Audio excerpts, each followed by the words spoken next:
خلق زما او د جانان خبره هغه ده.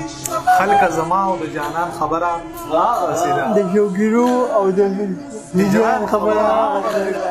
د شوګیرو او د هجران خبره هغه ده. خلق زما او د جانان خبره هغه ده. د شوګیرو او د هجران خبره هغه ده. او ما ورته وی بابا دې څه وایي رضا شو کنه.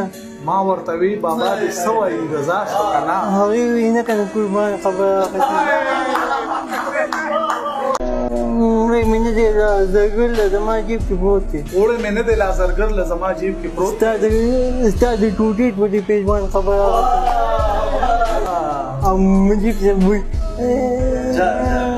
ستا د مینې د داستان خبره مخکې لاړه. او د ستا د مینې د داستان خبره مخکې لاړه. زما د مینې د داستان خبره او څه مې زما د سترګو مخکې ولاړې نه دي. څه مې زما د سترګو مخکې ولاړې نه دي. د څاڅکي څاڅکي د باران خبره هغه څاڅکي څاڅکي د باران